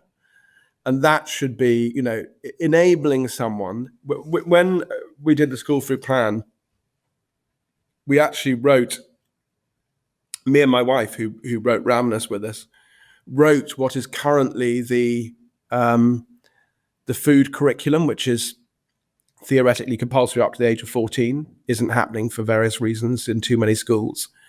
But we wrote this curriculum, and in the curriculum, it includes the line that teachers should instill in their pupils a love of cooking, because it is something, it's one of the great, we also is one of the great creative outlets for humanity. And it's all in there.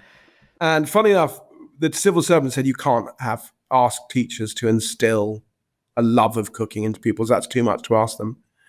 And I was quite strong on this. I thought it was quite important that it was about pleasure and love, and not just about it, because it was in food technology. So it wasn't just about, you have to be able to have knife skills. And because what's the point of having knife skills? What's it for? And for me, it was primarily for pleasure and secondarily for health. Mm-hmm. And so I wrote to the Secretary of State who commissioned this from us, Michael Gove, and I said, the civil servants are trying to stop us doing this. What do you think?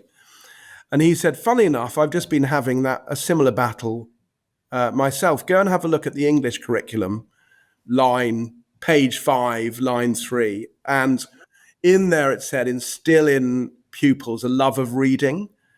And he had personally fought to have that put into the English curriculum. And so we were able to show the civil servants that if love of reading is in there, love of cooking is in there. So I think for children, for me, it's mostly about long-term pleasure in life, being able to cook.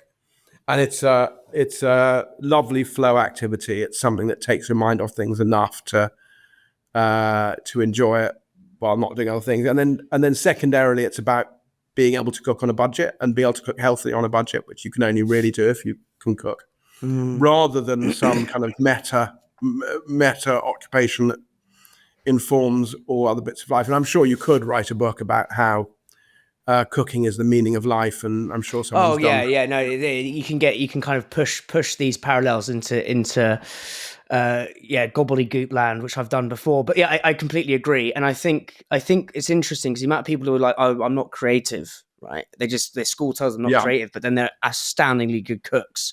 It's like one of those things. And I do think that cooking does teach you trial and error. If you're not sort of following a recipe and you are just sort of throwing stuff in, it's like, oh, that worked, that didn't work. And I think that's a great sort of well, even principle. If you are following a recipe, there is even the great recipe writers like Simon Hopkinson, who really writes exactly how he wants you to do something and tells you what it's meant to look and feel like. Even you will need a bit of trial and error yourself to know exactly what it feels like to melt onions until they're melted but not browned. You cannot do that first time round. You cannot be told how to make an omelette and get it right first time round. There are certain things where the gradations are so fine that you need to have trial and error. You can't, even with a cookbook. You need trial and error. How does your wife improve your thinking? So it's a good question.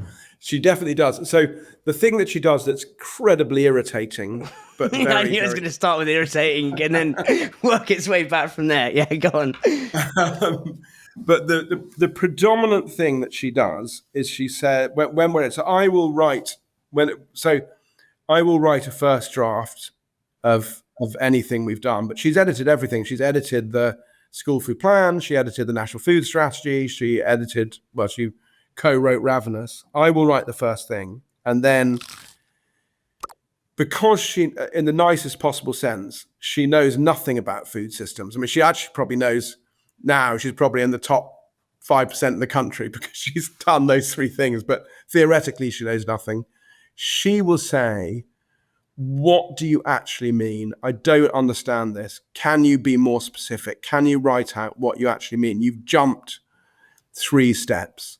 And being forced, again, this comes back to the 14-year-old, being forced to explain yourself in a way that someone who knows nothing can understand, often, more often than not, I would say, reveals a lack of understanding in you. You have taken a shortcut in your thinking that, because you haven't been forced to write it out, has been concealed, and being forced to write it out actually changes the kind of structure, the framework that you're using. And funny enough, it's one of the reasons why when people are thinking, and in businesses and stuff, I think that slides are quite dangerous. Oh, yes. So if you, because they enable you to be sloppy in your thinking. Yeah. So if you really want to make sure that you've understood something, write it out in words, because then you can't take shortcuts. And so that's what she does mostly. She says, it links what back do you to, actually mean? links back to Hemingway again. He's got a quote which is, the first draft of everything is shit. And Yeah. I love that. And it's like the amount of, I listen to a lot of podcasts with comedians and they have it on their laptop, because a lot of writing is, you've got to beat the resistance, which Stephen Pressfield, I don't know if you've ever read The War of Art, great book about resistance and overcoming it.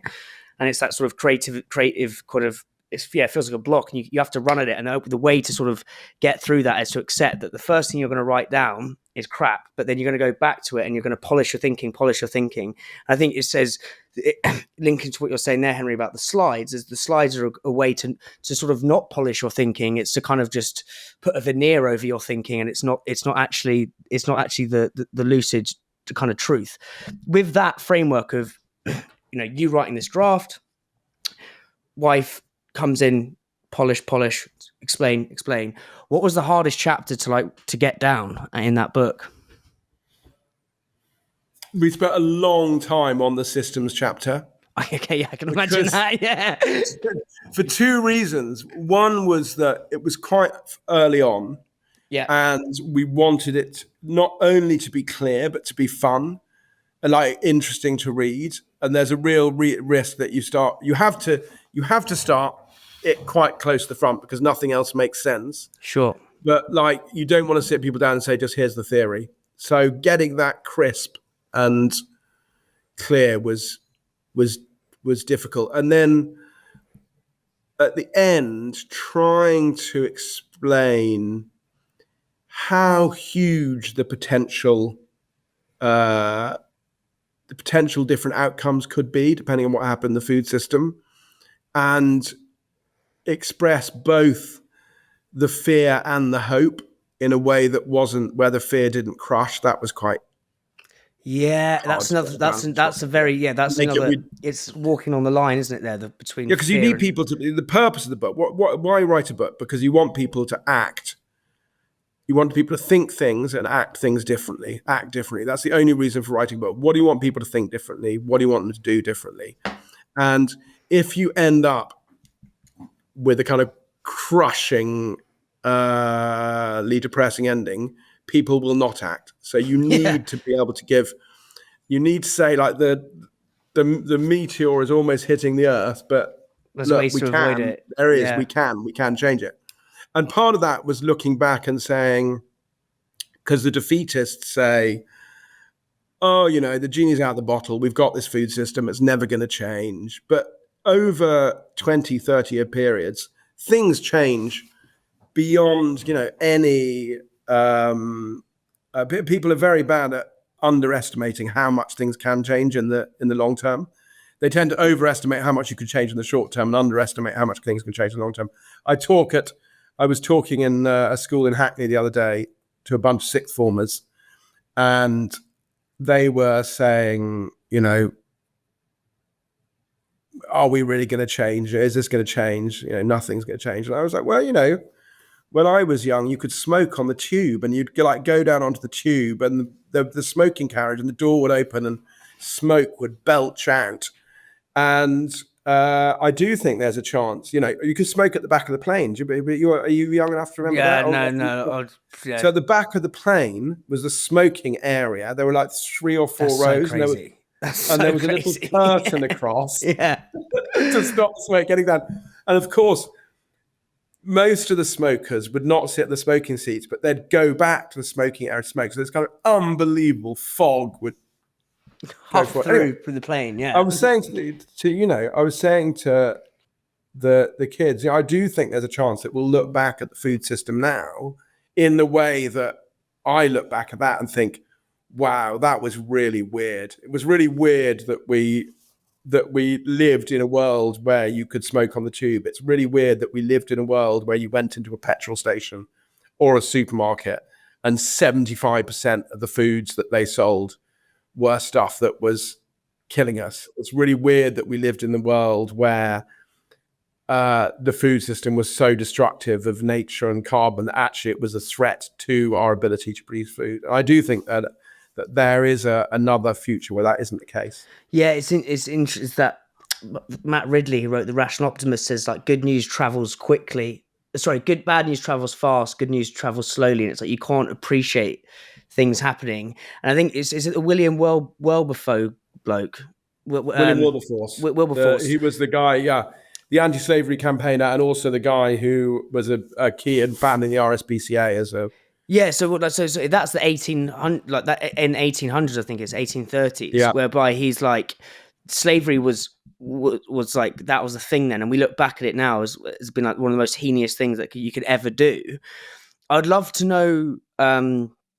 And I was listening to a Joe Rogan podcast the other day. I don't know, he's speaking to some comedians. Like in 200 years' time, we're going to look back at some things as if those were the modern day equivalent of sort of slavery. I think one example he said is like how we incarcerate people now. It's like we've got all this technology, but it's still like repugnant the way we actually incarcerate people. The other thing he was saying was junk food. Like, what do you think the kids are going to be looking back on, saying like in 250 times they'll be doing their history lessons, they'll be looking at our period? What do you think they'll be looking at, thinking like, what were those human beings doing then? In terms of our understanding, I think a couple of things will have happened, and that will affect the food system. So I think this complex biological system, these feedback loops between the soil, nutrient density, our gut biome, our mental health, our immune system, we will understand those systems because of big data in a way that we don't today. And I, as I said, I studied physics, calculus, which was invented at the end of the 18th century, simultaneously by Leibniz and Newton. Without calculus, none of modern physics would be possible. You couldn't have relativity, you couldn't have quantum theory, et cetera, et cetera. You couldn't have fluid dynamics. And I think that the whole science of AI, but not AI large language models, AI management of big data is going to explode our understanding of those systems. And so what you will see in the future is, I think you'll have a combination of two food systems. Sure. You will have a system where fresh food is produced in a very different way, where nutrient density is prioritized, where we understand more than just hunger what these things are doing to us, and we're eating more fresh food better. But I think we'll also have, as Wegovy, Ozempic, this first range of GLP-1 agonists,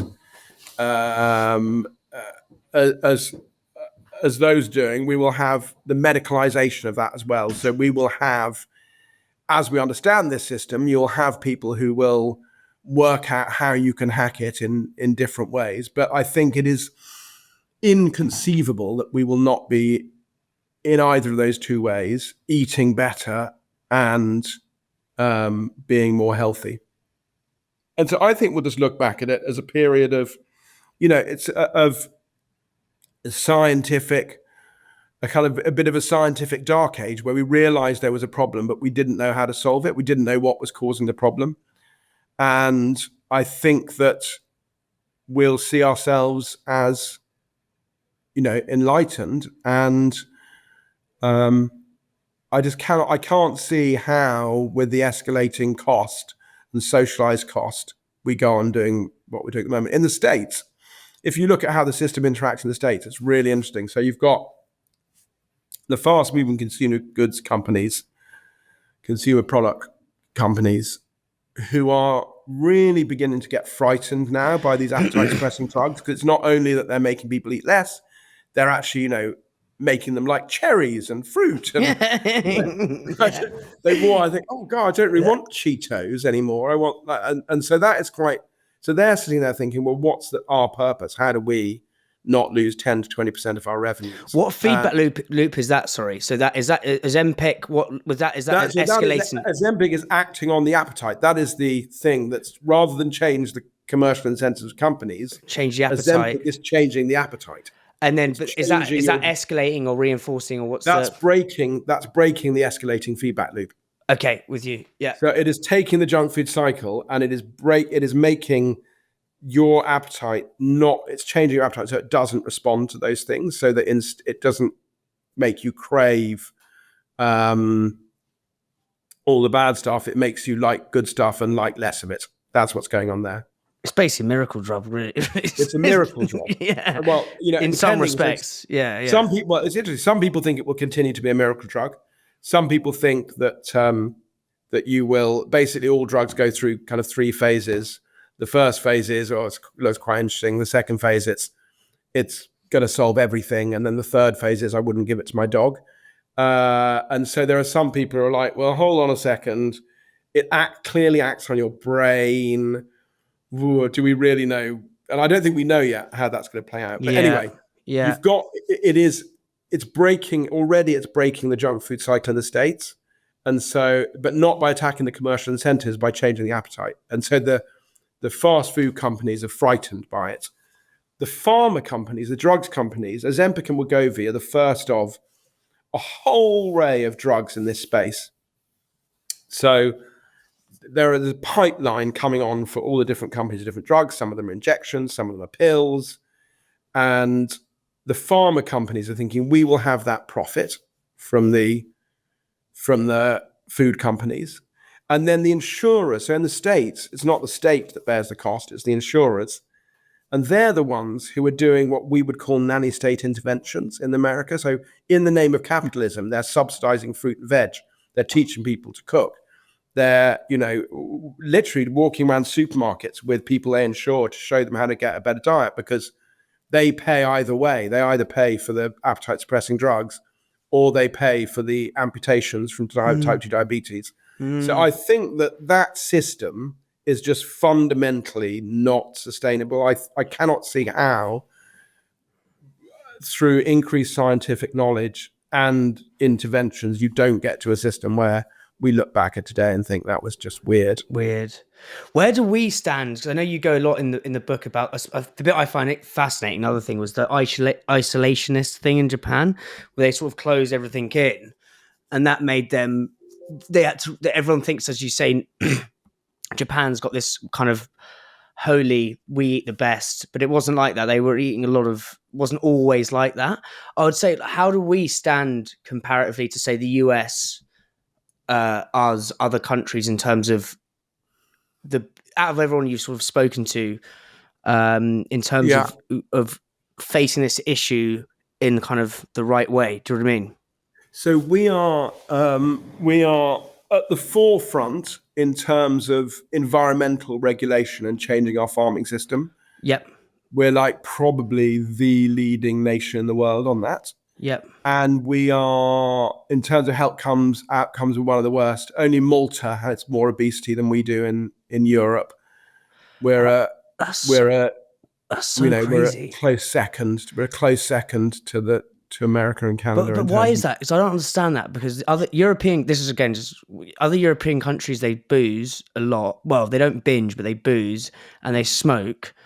Like, why do you think we're Like, how have we got to this situation where we're the worst in Europe? Well, it's hard to, using kind of data, prove what the what was cause and what was correlation. But I think there are two very plausible root causes. The first is that we became separated from the land way earlier than our European counterparts. So because of the Industrial Revolution, we enclosed large parts of our countryside to grow sheep, to produce wool, and we moved huge numbers of workers from the countryside into the town. So by the start... Why were we before them? Sorry to interrupt. So why our Industrial Revolution kicked off before the others? Why? But I don't understand why that was. Oh, well, it depends if you believe the British narrative. We had a lot of coal, and we had some clever engineers, you know. Right. Okay. Or the British narrative is we're just great. But I'll take both of those. I think you can argue that cheap coal plus engineers probably is as good a good education and good engineers. But so we went from the early 19th century, where we produced almost all our own food, to producing only 30% of it for the Second World War. So we basically outsourced food production. So we would create textiles and sell those to the world, and we would use the money from that to buy our food from the rest of the world. France didn't reach the same level of urbanization that we had in 1860, there or thereabouts, until 1960.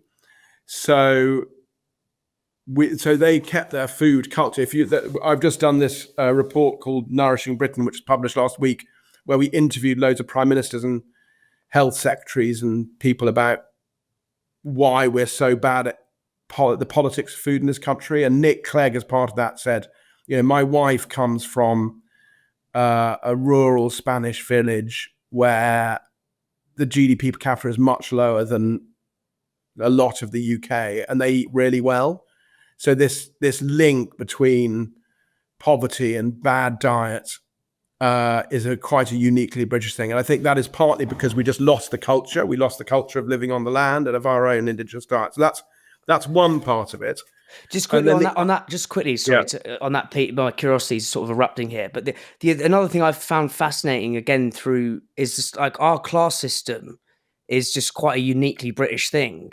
And like, how does that, I again, being a fish in water, right? Literally until I interviewed Seth Godin, he was like, you don't realize how sort of, and listening to podcasts between Brits and Americans, is like, we'll always say, oh, you're posh, or like, there really is a clear class system. And when me being a fish in water, you don't realize you're in it. But like, how has our unique class system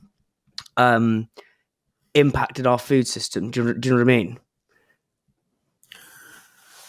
Well, we go back to 1846. I'm going to have to think this through, because I've never thought of it with the class lens on. But I guess one of the first events would be 1846, which was the repeal of the Corn Laws.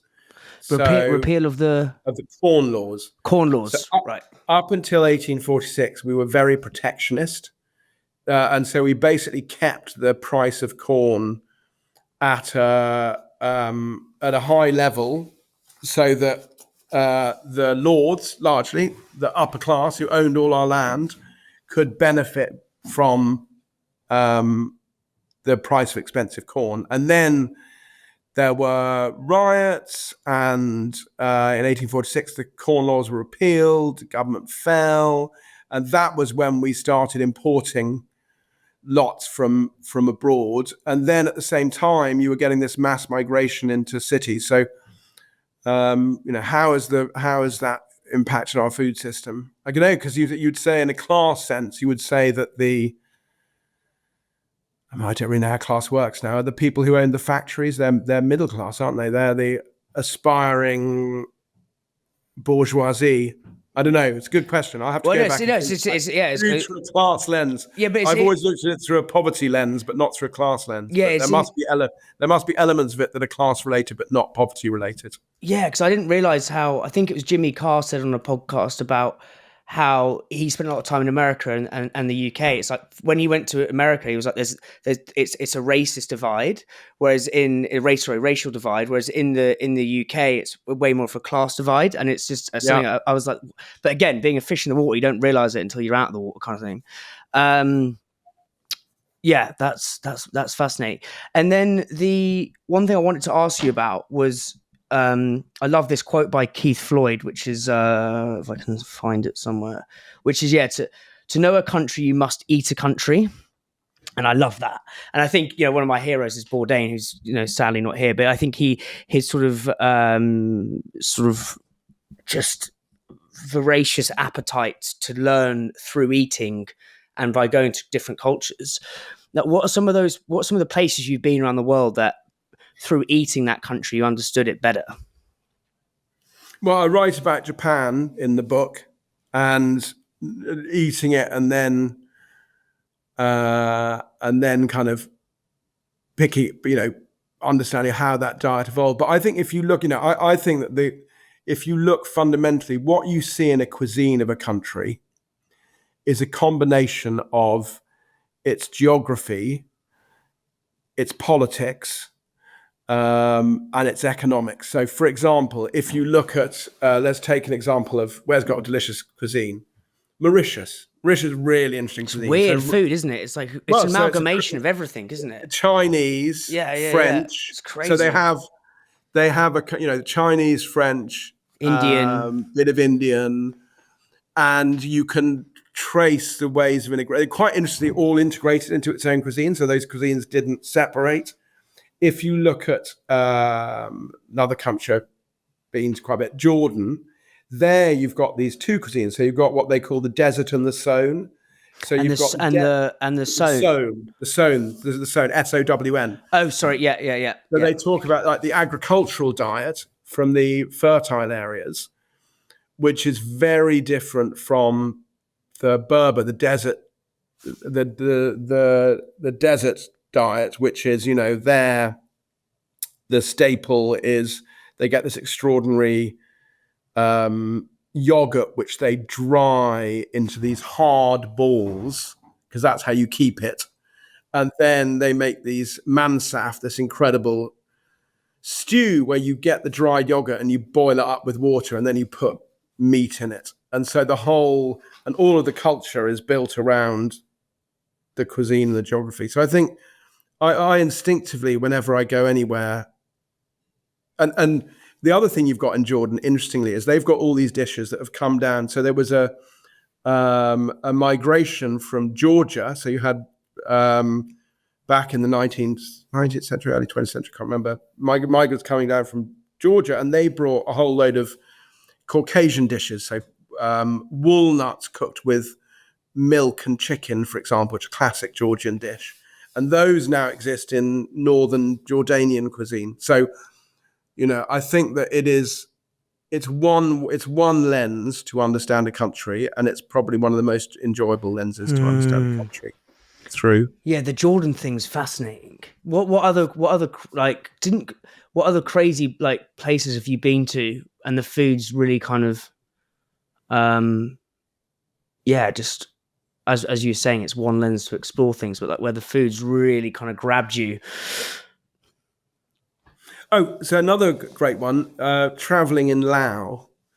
So in Laos, yeah. In Laos. I was there before methanol-laced alcohol, but there you've got this extraordinary interaction between the French cuisine and the indigenous cuisine. So you've got, at a bus station, for example, in Laos, your classic kind of what you'll buy to go on board a bus if you're going at lunchtime will be a little plastic bag of, now this, by the way, I'm talking 1999, so it might all have changed. Yeah. They got vending machines in the bus stop now. I'd imagine that'd be heinous. Yeah, but then I bet you used to, I would be prepared to bet you still get this. So you got, your lunch dish was sticky rice, and a little kind of charred vinegary chili sauce that you dip the sticky rice into, and a banana that you eat with the sticky rice at the end. So that was your savoury and your pudding. And Wait, hang on. So the rice is doubling up as your... Yeah, you eat the rice with the banana at the end and dipped into the chili sauce at the beginning. And that really delicious sticky rice. And that was your staple lunch. If you got breakfast, they would literally have the most delicious iced coffee and the best baguette that you've tasted outside of France. But they would serve the baguette with, instead of butter, they'd put condensed milk on it. So you'd have condensed milk That's from crazy. a tin. Yeah, what is this savoury or is it, sorry, sweet? The sweet condensed milk with a baguette with a really strong iced coffee. And so that was a combination of the French colonialism. Well, isn't the banh mi? Because didn't the French kept invading the Vietnamese? Yeah, banh mi is. The banh mi is like that's the French. You've got like the French baguette. Yeah, you've got big. I mean, the other brilliant fusion, which I think we don't take enough credit for, is the and you talked about it earlier in the podcast, the Katsu curry. So when the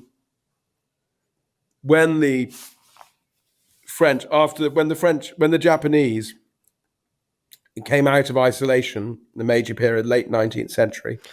So yeah, just for listeners, that because I only learned about this recently, but it's the reason Japan's culture is so unique is they locked the borders for how long? They locked the borders for hundreds of years, maybe.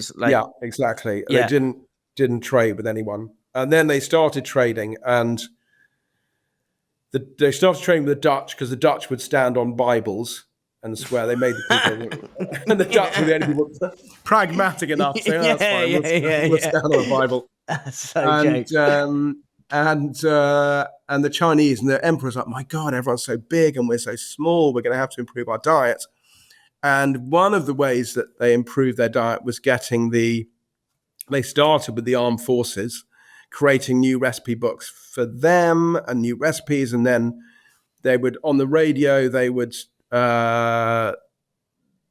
in the early 20th century, they would kind of share these recipes for the general population. But one of those dishes was the Katsu curry. And the Katsu curry started off as a dish on British naval ships, which was inspired by fried chicken and an Indian curry sauce from their time in Wait, so that's a British thing, the Katsu curry. So the British Navy invented the Katsu curry. But what year was? We need more credit for that. This is the late 19th, early 20th century. So we should be very proud of ourselves for this. I wouldn't realize how you'd fried chicken back then, but that's mad. Yeah, I could be so wrong here, so forgive me. But I didn't realize how much influence the Portuguese had on the Japanese as well. I've just been in Lisbon. Well, my mate lives in Lisbon. I was there a couple of weeks ago. We did like one of the tours, and I think that like if you go online, there's so many words that are Portuguese and Japanese. Yeah, well, they were trying to convert them. They were all trying to convert them to Christianity. Shogun is the TV show to watch on that. But wait, so what? So the Portuguese? You know way more than me, Henry. My only word was that tempura is apparently a Portuguese word that has gone into Japanese. I didn't know that, but yes, the Portuguese went out to do two things. They went out to convert them and to trade with them. Interesting. A couple more questions, and I know you've got to run. What's one truth you believe that most people disagree with you on? I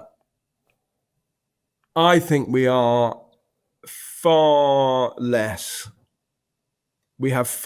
free will than we think we do. A large portion of our large portion of what we call free will is actually an illusion, and that we are a homeostatic system largely run by our hormones, and that they're very hard to overrule, much harder to overrule than we think.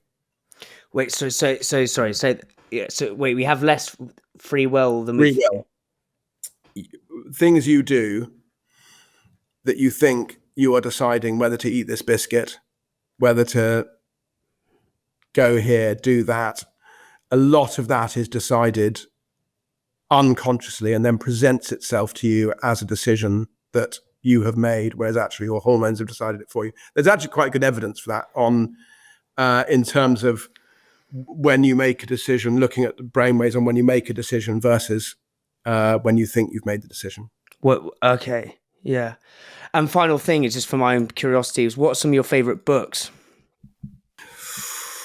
Well, my favorite book, incredibly pretentious, but I came to it late and it just is really good, is War and Peace. It is like being the characters, it's like being inside real people's heads. And it's just fantastic. That's a big mammoth one, isn't it? War and Peace. It's like that's not a chilled really holiday read. There are some long gurs in it as well. I love Moby Dick. It's so mad. There's that incredible scene where I need to read that. There's an incredible scene where they've got the ambergris from the sperm whale, the spermatozoa, and they're all needy. You have to break it down into the oil with their hands. And there's this kind of incredible, weird scene with all these kind of sailors who've been out at sea, hardened sailors for hours, kind of having this almost kind of transcendental moment together, needing the ambergris. Really. So if you haven't read Moby Dick and you think it's just about whales, you should definitely read it because it's so weird and brilliant. Amazing. Look, Henry, absolute pleasure. Thank you so much. My brain's bubbling with wisdom. It's so, yeah. And thank you for writing such an amazing book that reads so well. I think that's the other part for me. I've absolutely loved that. Thank you. Oh, good. I'm glad you enjoyed it. Thank you for having me.